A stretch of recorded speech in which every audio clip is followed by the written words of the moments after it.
আজকে আমাদের পড়াশোনার বিষয় হচ্ছে ভাজক টিস্যুর বৈশিষ্ট্য। জিনিসটা হচ্ছে উদ্ভিদ বিজ্ঞান অষ্টম অধ্যায়, যেটার নাম টিস্যু ও টিস্যুতন্ত্র।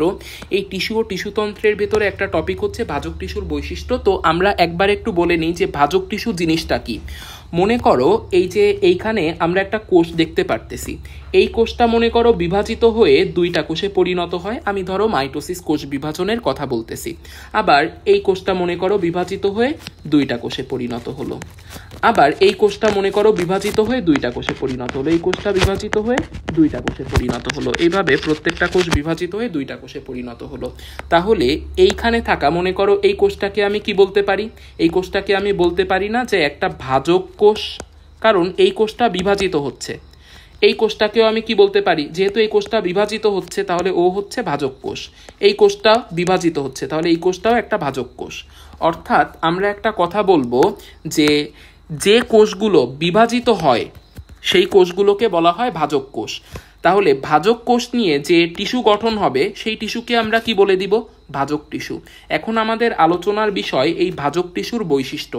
তাহলে একটা জিনিস দেখো, ভাজক টিস্যুর যে কোষগুলো আছে সেই কোষগুলো সর্বদা বিভাজন করতেছে, তাই না?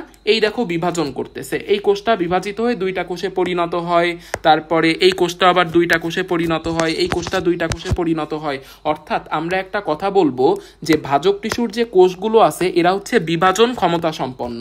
এই কোষগুলো বিভাজন করতে পারে, ঠিক আছে? এখন একটা জিনিস তুমি মনে রাখবা, মনে করো যে এই যে এই কোষটা থেকে দেখো দুইটা কোষ তৈরি হয়েছে, এই একটা কোষ, এই একটা কোষ। তো মনে করো এই কোষটা যখন তৈরি হলো, এই কোষের জন্য কি দরকার ছিল? একটু টাইম দরকার ছিল, যে টাইমের ভেতরে এই কোষটা নিজের কোষ প্রাচীরকে একটু বড় করবে, একটু পুরু করবে, নিজে একটু বড় হবে, নিজে একটু পরিণত হবে, তাই না? এই কোষের জন্য এই জিনিসগুলো দরকার ছিল। কি দরকার ছিল এই কোষের? এই কোষের জন্য দরকার ছিল একটু টাইম। যে টাইমে ও কি হতো? ও হচ্ছে বড় হতো, নিজের কোষ প্রাচীরটাকে, নিজের যে কোষ প্রাচীর আছে সেই কোষ প্রাচীরটাকে পুরু করতো। সেরকম একটা টাইম কিন্তু ওর দরকার ছিল, নিজেকে বড় করার, নিজের কোষ প্রাচীরকে পুরু করার, নিজেকে পরিণত করার একটা টাইম ওর জন্য দরকার ছিল। কিন্তু ভাগ্যের নির্মম পরিহাস, এই টাইমটা ও পায় না, ওর জন্য এই টাইমটা নাই। ও জাস্ট হচ্ছে যে তৈরি হওয়া মাত্রই ও বিভাজিত হয়ে যায়। বড় হবার, কোষ প্রাচীরকে পুরু করার, নিজের পরিণত হবার টাইম ওর কাছে নাই। তাহলে আমরা কিছু কথা পড়ে আসি। আসো, যে এই যে ভাজক টিস্যুর যে কোষগুলো কেমন? কোষগুলো হচ্ছে ছোট, কোষগুলো হচ্ছে ছোট, কোষগুলো হচ্ছে অপরিণত। তারপরে এদের কোষ প্রাচীরটা কেমন? পাতলা, কারণ কোষ প্রাচীর পুরু হবার যে টাইম সেটা ওর কাছে নাই, ঠিক আছে? এই কয়েকটা জিনিস একটু আমরা পড়ে আসলাম। এরপরে দেখো এই কোষগুলো যেহেতু বিভাজন করতেছে, তাহলে আমি বলতে পারি না যে এই কোষগুলো হচ্ছে জীবিত, যেহেতু এরা বিভাজন করতেছে। এরপরে একটা কথা বলা আছে যে এই কোষগুলো হচ্ছে সমব্যাসীয়। এটা আমি কোনো কথা বলবো না, তুমি তোমার বইয়ের দিকে তাকাও। এই যে এই কোষটার ব্যাস আর এই কোষটার ব্যাস সমান না? এটা কিন্তু একটা ভাজক টিস্যু দেখানো হয়েছে, এগুলো হচ্ছে ভাজক কোষ। তাহলে এই যে ভাজক টিস্যুর এই যে কোষগুলো, এদের সবার ব্যাস দেখো, এদের ব্যাস দেখো, এদের ব্যাস সমান। তাহলে আমরা বলি যে এদের ব্যাস সমান। এমনকি এদের দৈর্ঘ্য দেখো, এদের দৈর্ঘ্যও কিন্তু সমান। তুমি একটু এই ছবিটা দেখেই তুমি মনে রাখতে পারবা যে এদের ব্যাস বা প্রস্থও সমান, এদের দৈর্ঘ্যও কিন্তু সমান। তাহলে আসো আমরা পড়ে ফেলি যে এরা কিন্তু সমব্যাসীয়। তারপরে লেখা আছে দেখো যে এদের প্রস্থ দৈর্ঘ্য সমান। দেখছো এই কথাগুলো? এখানে আমরা এই ছবি দিয়েই আমরা মনে রাখতে পারতেছি। এরপরে কিছু কথা বলা আছে যে ভাজক টিস্যুর কোষগুলো আয়তাকার, ডিম্বাকার, পঞ্চভুজ বা ষড়ভুজ আকার হয়। এই জিনিসটা কিভাবে মনে রাখবো আমরা? তুমি জাস্ট মনে রাখো যে আমি একটা মিথ্যা কথা বলবো, ঠিক আছে? যে ডিমের দাম 4, 5 অথবা 6 টাকা। ডিমের দাম কত? 4, 5, 6 টাকা। ডিম দিয়ে তুমি মনে রাখো ডিম্বাকার, 4 দিয়ে তুমি মনে রাখো আয়তাকার, 5 দিয়ে মনে রাখো পঞ্চভুজাকার, 6 দিয়ে মনে রাখো ষড়ভুজাকার, ঠিক আছে? হয়ে গেল। এরপরে আমরা পরের পেজে যাই। যে তোমরা একটা জিনিস এইখানে পড়বা যে ভাজক টিস্যুর নিউক্লিয়াস হচ্ছে বড় এবং সাইটোপ্লাজম হচ্ছে ঘন। এই ব্যাপারটা কেন? কারণ আমরা জানি যে মাইটোসিস কোষ বিভাজনের যখন আমরা পড়ছিলাম তখন আমরা দুইটা জিনিস পড়ছিলাম, মনে করে দেখো। একটা হচ্ছে ক্যারিওকাইনেসিস, মানে নিউক্লিয়াসের বিভাজন, আর সাইটোকাইনেসিস, সাইটোকাইনেসিস মানে কি? সাইটোকাইনেসিস মানে হচ্ছে সাইটোপ্লাজমের বিভাজন। তাহলে একটা কোষ যখন বিভাজিত হয় তখন তার নিউক্লিয়াসেরও বিভাজন হয়, সাইটোপ্লাজমেরও বিভাজন হয়। তাহলে নিউক্লিয়াসের যেহেতু বিভাজন হবে তাহলে নিউক্লিয়াসকে কেমন হতে হবে? বড়। সাইটোপ্লাজমের যেহেতু বিভাজন হবে তাহলে সাইটোপ্লাজমটাকে কি হতে হবে?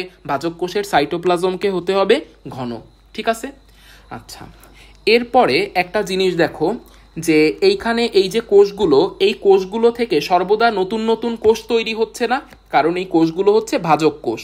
তাহলে আমি কি বলতে পারি না যে এই কোষগুলোর ভেতরে সর্বদা রিয়াকশন বা বিক্রিয়া হচ্ছে, এই কোষগুলোর ভেতরে রিয়াকশন হচ্ছে, এর জন্যই তো এই কোষগুলো থেকে নতুন নতুন কোষ তৈরি হচ্ছে, কারণ এই কোষগুলোর ভেতরে রিয়াকশন বা কোষের ভেতরে যদি রিয়াকশন ঘটে, কোষের ভেতরে যদি বিক্রিয়া ঘটে তাকে আমরা কি বলি?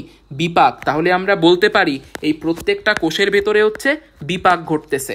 তাহলে এই যে বইতেই লাইনটা এভাবে বলা আছে যে এদের বিপাকীয় হার বেশি।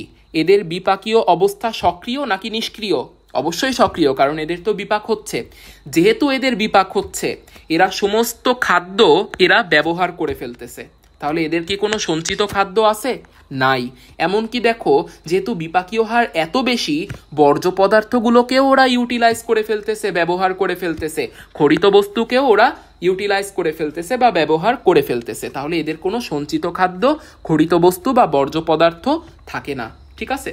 এখন দেখো, আমি এভাবে বলি যে এরা বর্জ্য পদার্থ খেয়ে ফেলে, এদের বিপাকীয় হার বেশি, এভাবে তাহলে মনে রাখতে পারো যে এরা বর্জ্য পদার্থ খেয়ে ফেলে। আমি একটা ন্যস্তিক কথা বলবো এখন। তুমি যদি নিজের বর্জ্য পদার্থ, নিজের মলমূত্র খেয়ে ফেলো, তাহলে তোমার জন্য কি ল্যাট্রিন দরকার? না। তুমি যদি নিজের মলমূত্র খাও, তোমার জন্য কিন্তু আসলে ল্যাট্রিনের কোনো দরকার নেই। তো আমরা জানি, মনে করো এইটা যদি একটা কোষ হয়, কোষের ভেতরে যত বর্জ্য পদার্থ থাকে সবগুলো চলে যায় কোথায়? কোষ গহ্বরের ভেতরে। অর্থাৎ এই যে কোষ গহ্বর কিন্তু একটা কোষের ল্যাট্রিন। তাহলে ভাজক কোষ তো নিজের বর্জ্য পদার্থ ইউটিলাইজ করে ফেলতেছে, ব্যবহার করে ফেলতেছে বা খেয়ে ফেলতেছে। তাহলে ওর জন্য কি ল্যাট্রিন দরকার? ওর জন্য কি কোষ গহ্বর দরকার?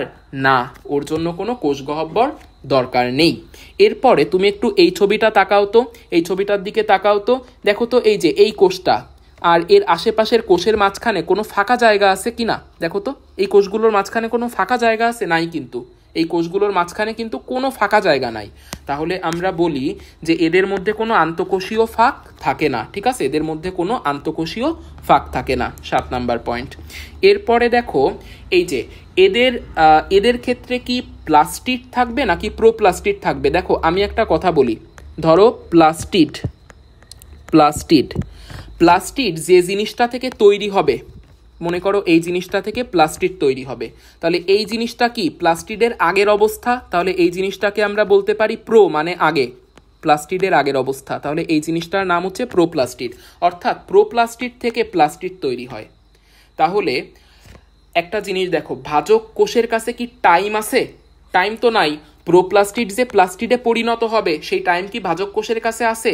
নাই। তাহলে ওর ক্ষেত্রে প্লাস্টিড থাকে না, ওর ক্ষেত্রে কি থাকে? প্রোপ্লাস্টিড থাকে।